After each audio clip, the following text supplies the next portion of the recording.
말씀 보시겠습니다. 오늘은 열왕기하 5장 아람 장군 나아만입니다. 1절에 아람 왕의 군대 사령관인 나아만은 왕이 사랑하고 아끼던 사람이었습니다. 그런데 그에게 문둥병에 걸려 있었습니다. 자, 외적으로 가장 화려하고 최고의 성공을 거둔 이 나아만 내부에 문제가 있었습니다. 그는 모든 것을 가졌지만은 치명적인 고통, 문둥병을 가지고 있었습니다. 그런데 오늘 말씀을 통해서 이 나아만이 엘리사 선지자를 통해서 그 문둥병을 치료받는 내용이 쭉 나오고 있습니다. 예수님께서 누가복음 4장에 이 나아만과 사르밧 과부를 언급을 하고 있습니다. 엘리야 시대에 많은 과부가 있었지만 엘리야는 사르밧 과부에게 보냄을 받았다. 또 엘리사 시대에 많은 문둥병 환자가 있었지만 오직 나아만 한 사람만 나음을 얻었다. 이렇게 예수님께서 책망의 말씀을 하는 장면이 나옵니다. 이 나아만은 그 당시에 본국 백성들도 이 엘리사를 통하여 치료를 받지 못했는데 이 사르밧 과부하고 나아만은 이방 나라 사람들입니다. 그런데 그들은 믿음을 가지고 하나님의 은혜를 받았던 것입니다. 여기서 이 나아만이 병치료를 받았던 것은 결국 하나님을 믿는 믿음이었습니다. 2절에 보면은 포로로 잡혀온 어린 소녀 한 명이 나오죠. 아람 사람들이 이스라엘을 약탈해 갈 때 어린 소녀 한 명을 잡아갔는데 그 소녀가 주인님이 3절에 주인님이 사마리아에 사는 예언자를 만나보시면 좋겠습니다. 그 예언자는 주인님의 병을 고칠 수 있을 것입니다. 복음을 전합니다. 그 소녀의 형편과 처지로 보자면은 그 어떤 복음 전도를 할 수 없는 형편과 처지인데 우리 생각과 다르죠. 그 소녀는 담대하게 이 나아만에게 복음을 전합니다. 주인님이 만일에 이 사마리아에 있는 예언자를 만난다면 그 병을 고칠 수 있을 것입니다. 그래서 우리의 복음 전도자들이 용기를 가져야 된다. 내 형편과 처지를 보지 말아야 된다.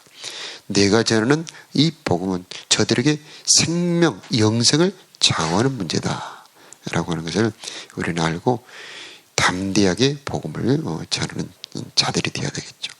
그런데 여기서 이 여주인에게, 즉 나아만의 부인에게 말했는데 그 부인이 그 말을 믿었고 그 다음에 그 부인의 말을 또 나아만 장군이 믿었던 겁니다. 그리고 그것을 왕에게 전했는데 그 왕까지도 그걸 믿은 겁니다. 여기서 참 놀랍죠. 가까이 있는 사람들은 안 믿었는데 멀리 있는 이방인들은 믿었다는 겁니다.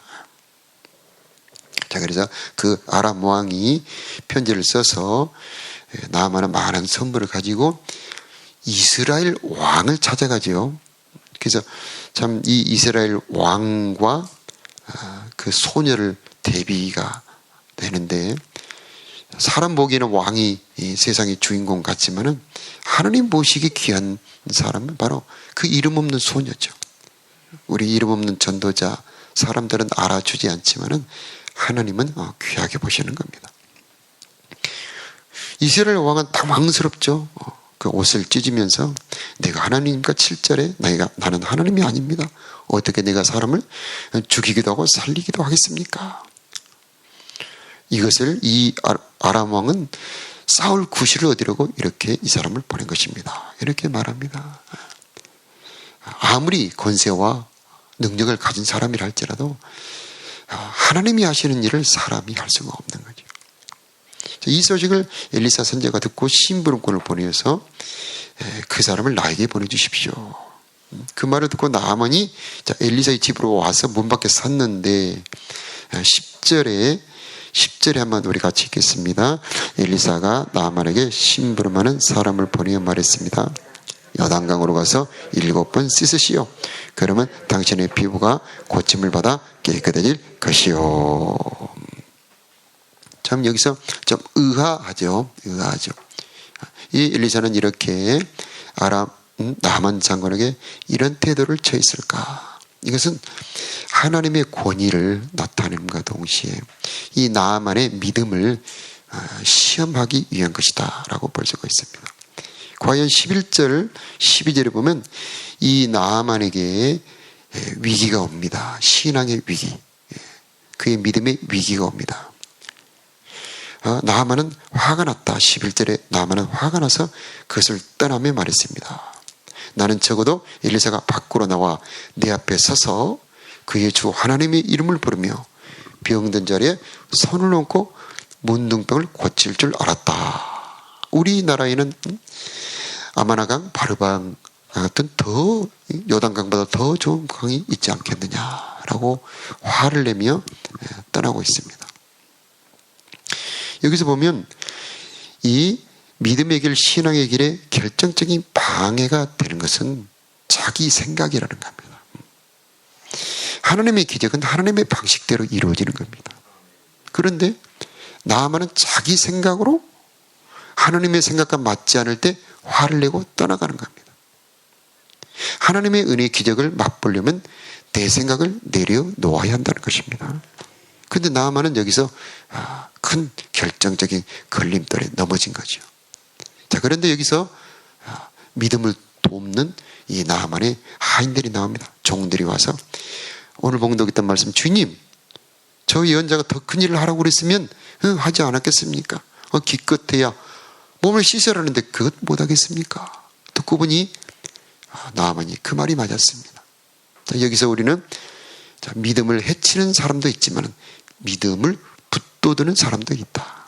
그래서 포로로 잡혀온 그 어린 소녀 나아만의 그 종들, 나아만으로 하여금 믿음을 갖게 했던 사람들입니다. 자, 누군가의 말을 통해서 결국 생각과 믿음을 갖게 되는 겁니다. 믿음은 들음에서 나오며 들음은 여호와의 말씀에서 나온다 그러죠. 누군가의 하나님의 말씀을 전해 주어야 그것을 듣고 믿음이 되는 거지 않습니까? 그래서 우리는 늘 믿음의 말을 전하는 자가 되어야 된다. 어떤 사람은 믿음을 없애는 말을 하기도 하죠. 이스라엘 왕을 보세요. 왕이지만 그는 믿음 없는 말을 합니다. 나만도 하마터면 그 종이 이런 말을 해주지 않았다면 그는 영원히 평생 이 나병을 앓고 살았겠죠. 그리하여 나만은 내려가서 엘리사가 말한 대로 요단강에 7번 씻어 나오니 어린아이 살결같이 깨끗해졌다. 여기서 7번은 온전한 순정을 말하죠. 믿음의 분량, 순종의 분량이 차야 역사가 일어나는 겁니다. 엘리야가 기도할 때도 7번 기도하죠. 자, 우리의 순종이 분량이 찰 때까지는 어떤 역사가 일어나지 않을 수가 있습니다. 이게 조금씩 좋아진다면 누구든지 참 순종하기가 좋지 않습니까? 한 번 기도하고 나니까 조금 더 좋아졌다. 또 한 번 기도하니까 딱지가 졌다. 이렇게 점점 좋아진다면 누구든지 순종하기 쉬울 것입니다. 그러나 6번째까지도 조금 더 변화가 없습니다. 그러면 낙심이 되지 않겠습니까? 그런데 나만은 그 종의 말을 듣고 끝까지 순종했죠. 자, 우리도 주님이 역사하실 때까지 순종하는 우리들이 되었으면 좋겠습니다. 자, 성경에서 여러 가지 기적들이 많이 나오는데 그 기적들의 공통점이 있습니다. 그것은 예수님께서 그 기적을 보여주시면서 하시는 말씀, 내 믿음이 너를 구원했다. 내 믿음대로 될지어다 하면서 그 믿음, 너의 믿음이 너를 구원했다. 그렇게 말씀합니다. 예수님께서 내 능력이 너를 고쳤다고 말한 적이 거의 없습니다. 너의 믿음이 너의 병을 고쳤다. 너의 믿음으로 네가 구원을 받았다. 이렇게 말씀을 하십니다. 연료가 산소를 만나면 불이 일어나는 것처럼 하나님의 능력은 이미 무궁하게 준비가 되어 있습니다. 예수님 안에 능력이 어떻게 제한이 있겠습니까? 그분은 온 천하를 창조한 분이고 인간을 만드신 분이고 그렇다면 모든 병도 고칠 수 있는 분이고 죽은 자를 살릴 수 있는 분이시고 없는 것을 있는 것처럼 부르시는 분이죠. 그런데 문제는 인간의 믿음이 없다는 겁니다. 그래서 사람 편에서는 뭘 해야 됩니까? 그냥 가만히 있으면 기적이 일어납니까? 그렇지 않죠. 하나님 편에서는 능력이 준비가 되어 있고 은혜가 준비가 되어 있습니다. 붓배처럼 무한한 하나님의 능력이 준비되어 있지만 그것을 누리지 못하는 이유는 인간 편에서 믿음이 준비가 되어 있지 않기 때문이죠. 그런데 그 누구든지 믿기만 하면, 그 누구든지 하나님이 하실 수 있다고 믿기만 한다면 역사가 일어났다라고 하는 겁니다. 죽은 자도 살렸죠. 회당장의 딸도 살아났죠. 그래서 우리 쪽에서는 믿음을 더해달라고 기도해야 됩니다. 근데 믿음이라고 하는 것은 들음에서 나옵니다. 믿음이 좋은 사람의 말을 들어야 됩니다. 더 좋은 것은 하나님의 말씀을 믿는 거죠. 성경에 있는 말씀이 내 안에 들어와 내 생각이 되고 내 말이 되게 하여 주시옵소서. 오늘 꼭 그 기도해야 됩니다. 또 믿음이 없더라도 예수님의 긍휼로 기적이 일어나는 경우가 있어요. 그래서 나인성 과부의 아들을 살릴 때 보면은 사람들이 막 그 젊은 사람들이 죽었을 때 얼마나 슬픕니까? 제 주변에도 얼마 전에 젊은 사람이 죽었는데 그 슬픔은 말로 할 수 없습니다. 그래서 그 과부가 자기 아들이 죽었을 때 슬피 울며 통곡하고 가는 것을 보면서 그 행제를 세우고 그 아이를 살려주는 장면이 나옵니다. 이것은 그들의 믿음은 없었습니다. 그냥 우연히 예수님 앞을 지나갔는데 예수님의 긍휼로 살아나는 경우가 있었죠. 또 예수님께서는 하나님의 영광을 드러내시기 위해서 기적을 행하실 때도 있었습니다. 그러나 대다수는 그 믿음을 보시고 그 믿음 때문에 역사하셨던 것이 대부분인 것입니다. 자, 여기서도 오늘 나아만을 통해서 우리는 믿음을 가졌을 때 하나님의 역사가 일어난다. 그러나 그 믿음은 그 믿음의 시련이 올 때가 있고 믿음이 약해질 때가 있다. 그러나 그 믿음이 약해질 때 그 누군가의 믿음을 붙돋아주는 믿음의 동역자, 믿음을 돕는 자가 있어야 된다라고 하는 겁니다.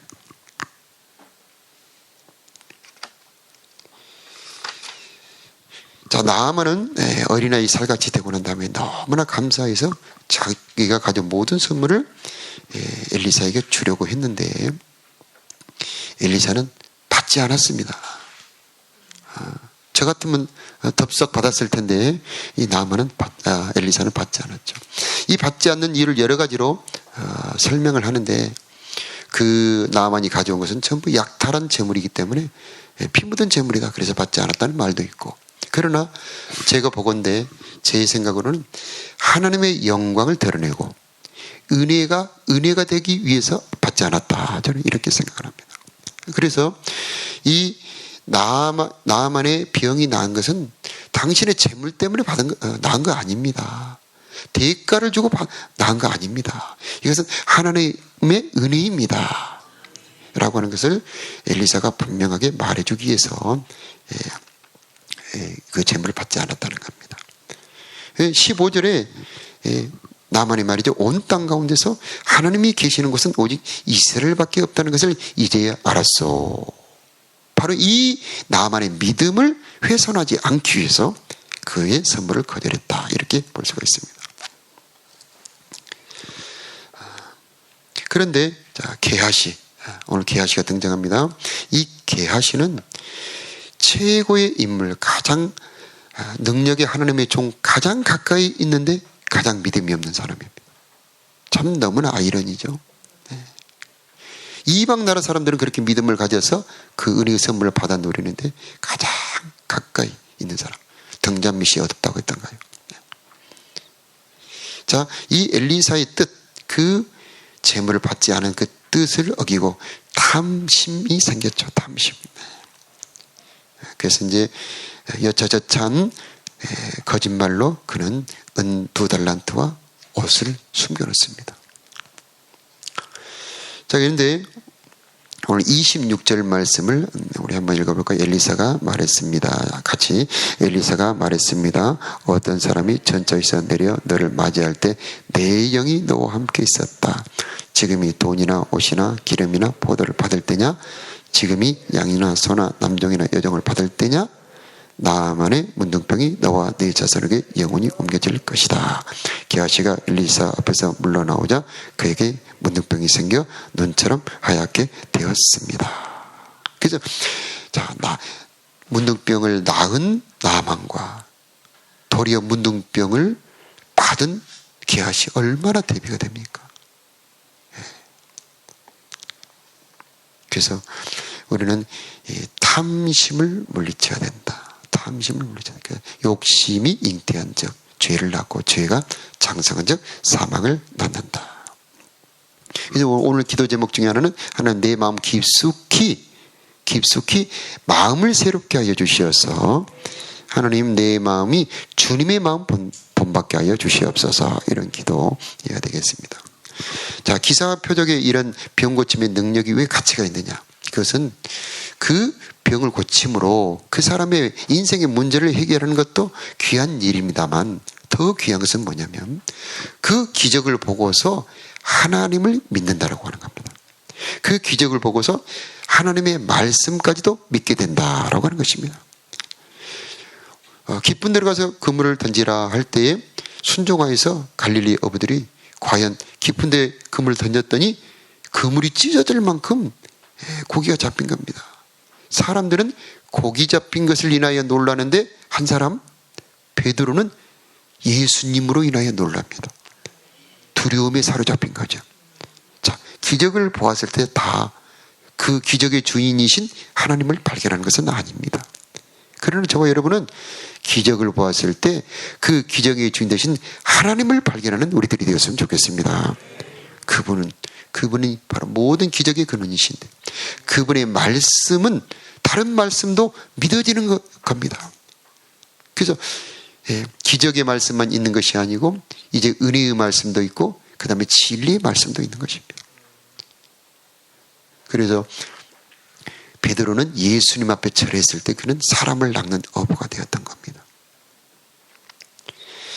오늘날은 기사와 표적이 점점 줄어들죠. 교회 안에. 여러 가지 이유가 있습니다만 기도가 줄어들었기 때문입니다. 기도가. 또 선교지에 가면 그렇게 기적이 왕성하게 일어나는데 우리나라에 들어오면 기적이 안 일어난다는 그런 선교사님도 있지 않습니까? 어쨌든 기적을 일으키시는 분은 하나님이십니다. 우리 곁에 기적이 일어나지 않는다고, 그런 표적이 안 일어난다고 기적이 없다라고 덮어버리면 안 됩니다. 그리고 우리는 하나님의 그 기적과 능력을 기대하며 신앙생활하는 것이 좋습니다. 그러나 한 가지 더 성숙한 신앙이라면 내 곁에 기적과 표적이 일어나지 않는다 할지라도 말씀을 믿는 믿음은 흔들리지 말아야 된다고 하는 겁니다. 그것이 더 중요합니다. 그래서 어느 단계가 되면 하나님이 기적을 잘 안 일으키십니다. 그러나 그 믿음이 흔들리지 않는다면 그는 하나님의 풍성한 은혜를 경험하며 살게 될 것입니다. 기적과 표적은 우리 육신의 문제를 해결하지만 진리의 말씀은 우리 영혼을 복되게 하는 것입니다. 그리고 우리를 영생으로 인도하게 되는 것입니다. 오늘 나만을 통해서 은혜와 표적과 온갖 선물을 받는 믿음의 사람들이 되기를 축복합니다. 기도하겠습니다.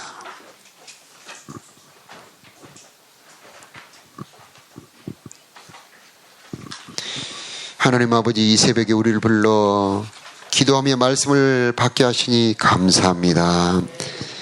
하나님, 엘리사 시대에 많은 문둥병자가 있었지만 오직 깨끗함을 받은 사람은 나만 한 사람뿐이었다는 말씀을 기억합니다. 하나님, 우리들에게 믿음을 더하여 주옵소서. 우리들의 믿음이 흔들리지 않게 하여 주옵소서. 우리 안에는 죽은 자를 살리시며 없는 것을 있는 것 같이 부르시는 능력의 하나님, 창조주 하나님이신 것을 믿습니다. 주여, 우리들에게 믿음 더하여 주셔서 풍성한 은혜를 누리며 사는 우리들이 되게 하여 주옵소서. 우리가 순종하는 신앙이 되기를 원합니다. 말씀을 사모하는 은혜를 더하여 주시옵시고 들은 말씀 믿어지는 은혜를 허락하여 주시옵소서. 하나님, 내 개인의 경건과 능력을 의지하지 말게 하여 주시옵시고 모든 이름 위에 뛰어난 예수 그리스도의 이름을 의지하는 우리들이 되게 하여 주옵소서. 하나님, 현실만 보고 하나님의 능력을 의심하는 우리들이 되지 말게 하여 주옵시고, 오늘날에도 여전히 역사하신 하나님을 믿게 하여 주시옵시고, 지금도 하나님은 살아계심을 믿는 우리가 되게 하여 주옵소서. 하나님, 기도하는 자들에게 많은 기사와 표적이 일어나기를 원합니다. 우리 인생의 문제에 응답이 있기를 원합니다. 그러나 하나님, 그런 기사와 표적이 일어나지 않을지라도 하나님을 믿는 믿음 변치 않게 하여 주시옵시고, 흔들리지 않게 하여 주옵소서. 내 생각으로 하나님의 기적을 막는 어리석은 자 한 사람 없게 하여 주시옵시고, 하나님의 방식으로 하나님의 기적과 역사를 경험하는 우리들이 되도록 축복하여 주옵소서. 하나님 약속하신 대로 주님의 영을 부어주셔서 우리들의 굳은 마음 취하여 주시옵시고, 성령을 주시어서 주의 말씀대로 순종하며 사는 우리들이 되게 하여 주옵소서. 복된 소식을 전했던 소녀처럼 우리도 복음을 부끄러워하지 말고 입을 열어 생명의 복음 담대히 전하는 우리가 되게 하여 주옵소서. 오늘도 하나님, 온갖 좋은 선물들을 이슬처럼 빛처럼 우리 삶에 가득 내려 주옵소서. 우리의 가정과 자녀들에게도, 이 나라와 이 민족에도, 우리 교회와 이 지역사회도 주님의 보살핌이 있기를 원하며 공급하심이 있기를 원합니다. 오늘 하루도 상함도 없게 하여 주시옵시고 해함도 없게 하여 주시옵소서. 하나님, 오늘도 하나님을 즐거워하며 주의 사랑을 힘입어 주님의 계명을 순종하며 사는 오늘 하루 되도록 축복하여 주옵소서. 오늘 밤 기도회를 축복하여 주시옵시고 성령 받는 이 밤이 되게 하여 주옵소서. 우리 주 예수 그리스도 이름으로 기도하옵나이다. 아멘.